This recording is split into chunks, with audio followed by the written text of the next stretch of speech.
Welcome, everybody, to Vibrant Leadership for Educational Leaders. I'm your host, Crystal Atkinson, and in this podcast, we talk about real strategies and mindsets for leaders to help them move their teams from vision to transformation in a way that empowers everyone involved.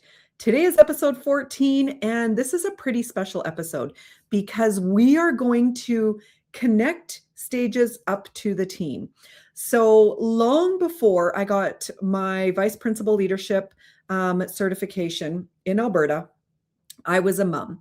And so we're going to start with, what does leadership look like as a mom? What does it look like as a team leader? How do we build capacity in our teams? Because that is the goal of helping other human beings along in their journey. So I consider myself very lucky. I was raised by a mom who went by the philosophy that you prepare the child for the path, not the path for the child. Now think about that, because so often today we see parents doing the reverse. So then I had my own kids. And when they were little, I also heard that, you know what, Crystal, as a mom, you need to do nothing or, almost nothing for your kids that they can do for themselves. Consider communication with what we allow other people to do. So in communication, we are transferring belief from ourselves to others. And if you're constantly stepping in, if you're constantly removing a barrier or an obstacle for your kids or for your teams, what you're communicating to them is, I don't really trust you. I don't trust you to do it right. I don't trust you to do it well. I don't trust you to do it how I would do it. Let me just talk about that last one. First of all, they won't. Full stop. Nobody is going to solve a problem exactly how you would solve a problem, because we're all humans, and our background, our knowledge, our understanding all contributes to how we make decisions. So nobody else is going to decide something exactly how you would do it. Might be close, but not exactly. So put yourself into your parenting shoes if you are a parent, or imagine yourself dealing with a little one. When a child has a problem, when they have a conflict, how do we respond? Do we swoop in and eliminate the problem, fix it for them, and then they carry along? Do we stand back and go, ooh, that's a really interesting problem. How are you going to solve that? You've got the toddler and they're like, this isn't working. Okay, so we can do some regulation things with them. We can help them breathe. We can, help them just re-regulate, calm down, if you will. But then what? Do we tell them what to do, or do we ask them questions? Geez, that looks really tricky. Acknowledge it. That's the first step in communication. If we want to empower others, acknowledge the conflict, acknowledge the obstacle. That looks really tricky. Follow it up with a question. How are you going to solve it? What are your ideas? What are you thinking? Do you want to bounce some ideas off of me? So when you have, for example, let's talk about student council. So I taught junior high for about a decade and always was a part of student council. Almost every year, actually probably every year, the teenagers would come into the room and they would say, hey, Mrs. A, we want to have a dance, Valentine's dance, whatever. We want to have a dance. Okay, awesome. What do you need to have in this dance? And then they start brainstorming. I'm not stepping in and saying, okay, you need to book a DJ. You need to think about decorations. Are we going to have snacks? Who are going to be the chaperone? I don't go there. I put it on the kids. You want to have a dance. What do you need to do? I provide them a space where they can think, where they can collaborate, they can delegate amongst themselves on what they need to do. Now you fast forward to today. Remember, I've been out of the classroom now for a while. I was a vice principal for several years, and now I've been working in division office for several years. So I'm a little bit removed. I had this very conversation, this exact conversation with a junior high teacher just last week. And she said, Crystal, we're struggling with building leadership capacity among our teenagers. And I was like, oh, tell me more. And she described a situation like that. She said, our students don't lack ideas. They have ideas. What they lack is follow through. And I was like, ooh, that comes from somewhere. That comes from somewhere. And I asked her, are these students who are used to having parents do everything for them? So if they want to have a special day, if they want to have a dance, are these students coming to you with parents who are going to swoop in and just do it all for them? And she started laughing and she's like, yeah, actually, that's exactly what's happening. And I'm like, that's what we need to stop. And if you're a parent listening, you need to stop. We need to be okay with failure. How else will we learn? When we learn how to walk, if we don't fall, we never learn how to get back up. Have you ever taken skating lessons or watched your kids take skating lessons? The first thing they do is a little penguin exercise where they scoot along and then fall on their tummies like a penguin and have to get back up. They make it fun, they make it a game, but you learn to fall and you learn to get back up.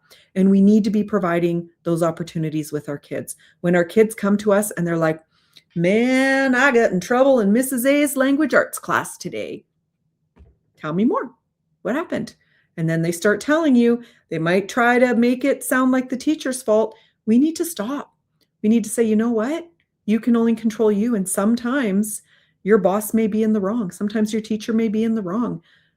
But we need to empower our kids to solve problems with some emotional intelligence and some skills, those communication skills where they're able to resolve their own conflict.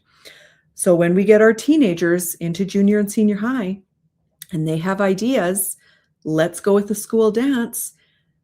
As a parent, we cannot be swooping in to do all of the things. We need to stand back so that their success can be their success and their failure can be their failure. So that when all of the kids show up and then all of a sudden they're like, oh, we didn't book a DJ. Did you book the DJ? No, did you? Nobody booked the DJ. Okay. Now we don't have a professional DJ. What are we going to do? And you might have kids then, oh, well, I could do this. I could do this. That's what we want. They will never make that mistake again. But if we take the opportunity for them to grow away from them, they will make that mistake again because they haven't had the opportunity to learn. So this is dealing with our children and our youth. Let's now step into a leadership role. You're in a business, you're in a school, wherever you are, you now have a team of people under you whom you're wanting to build leadership capacity with. That's part of the LQS. If you're here in Alberta, we have a leadership quality standard. We need to be building leadership capacity. What does that mean? Same thing. If we entrust something to, say, a committee, we've got a group of teachers or a group of whomever in your business of place. My business is education. Yours may be something else, but we're entrusting this group of professionals to follow through with whatever it may be. We need to give them the task and then step away. We need to be able to say, okay, this is yours to do. How can I support you? What do you need? What are your next steps? You're there to support them. We're not throwing them in the middle of the ocean to teach them how to swim. We're not doing that at all, but we're realistic. Okay, you have this. You are fundraising to build a new playground. What do you need? What do you need to know? How can I support you? Once you've done those supportive steps, you need to step back and allow them to go through the process. Are they going to design the playground exactly like you? No, probably not, because they're different people. Are they going to fill in grant applications exactly like you? No, probably not. Again, they are not you, but they're going to do it. They're going to follow through and they're going to have success or they're going to learn something. So they have success, we celebrate, yay, you did a great job, or it didn't go through, now we have more data. We've learned something. What do we need before we apply for the next grant? Because we still want this project to go through, but we need to fix something. Something didn't work. What are those steps? And that's when we can pull our brains together. We can ask more questions and we can figure it out. But if you just swoop in and do everything for them, or they get started and then you take it back, what are you communicating? You don't trust them. You don't believe in them. You don't have their backs if things are to go south. And that is not building leadership capacity, because they will not learn if they're not given the opportunity to fail and succeed all on their own. I'll give you another example. In the schools that I've worked with, we've always built in leadership development teams. So we'll call them an acting administrator team or something along those lines. Different schools that I go to call them something different, but you get the idea. The administrative team is out of the building, so you have a teacher or two who take the place of those for anything that should arise during the day. I worked with an administrator who was so wise. When you were on that AP team, and let's say they're gone for a meeting on Tuesday, you have students break out in a fight. Okay, so now you're dealing with the students, perhaps their guardians or caregivers, perhaps you're dealing with police, whomever you're dealing with all of these things. But you know what? We didn't solve all the problem. We didn't get to the bottom of it by the end of the day. There's some carry forward the next day. We need to follow up with students who might have been suspended, or we need to follow up with policing or whatever it may be. But there's more work to be done the next day. There always is. Well, original administrative team comes back in the building and they're like, okay, give me the debrief, tell me all about it, so that they can clean up the mess, finish it up, right? Wrong.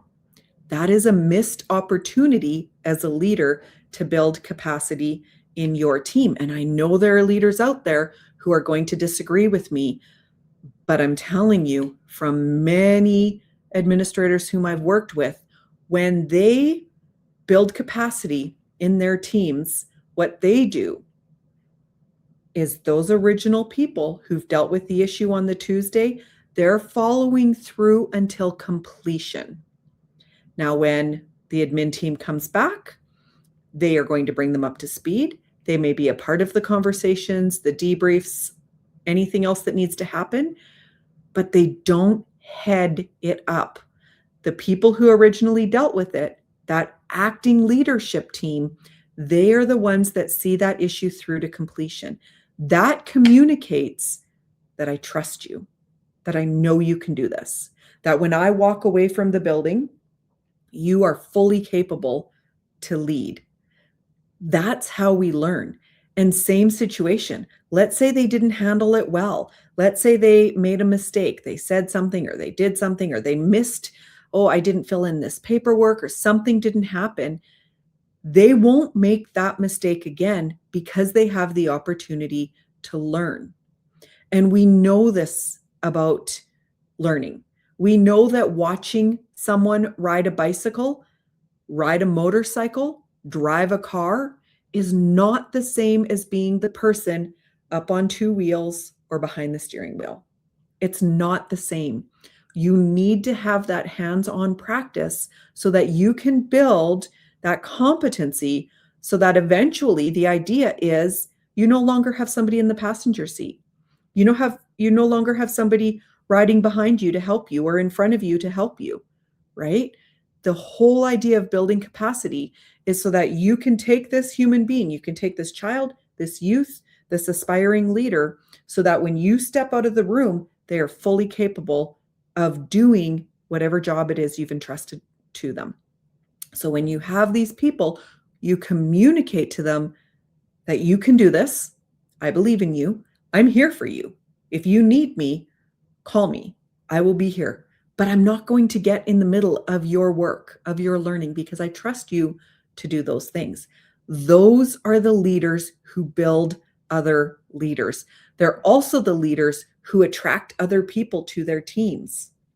So when you know that that leader in that building, they build leaders who go on to lead other great things, guess what?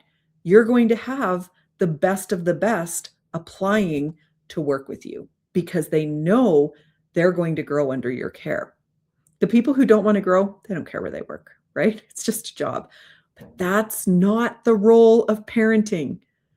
When we step in, we wreck our children. Let's think about the word spoil. If we spoil our children, if we do everything for them, what does the word spoil mean? If you have spoiled meat, it means rotten. It's no good anymore. It's good for nothing. Throw it out. We're not throwing out our children, but let me tell you, when we spoil them, we have really limited their potential. And we've actually made life hard for them in the long run, because eventually you're not going to be there with them. They need to learn to stand on their own 2 feet. Okay. When we step in with our teams, you're wrecking the dynamic of the team. You're breaking it down. People are not going to show up fully. They're not going to give it their all. They're not going to be invested, because they know that you're either going to take that piece of the portfolio back, you're going to finish that playground task on your own, or they're just not going to be able to finish it because you're just going to do it, or you're going to take it away from them and redo all the work they've already done. And it doesn't trust. And we need to have trust if we want to have strong, vibrant teams. That's how we get transformation, from vision to transformation. That's a vibrant leader. What are your takeaways? What is one area of your life that you can commit to after listening to this? What's ruminating with you? Reach out to me. You can email me, crystalcoachingconsulting@outlook.com. Follow me on social media, Instagram, vibrant_leadership. I'm on LinkedIn, Crystal Atkinson. You can find me wherever you're social, and I'd love to carry out this conversation. So until next time, go make today amazing. Your work truly makes a difference in the world.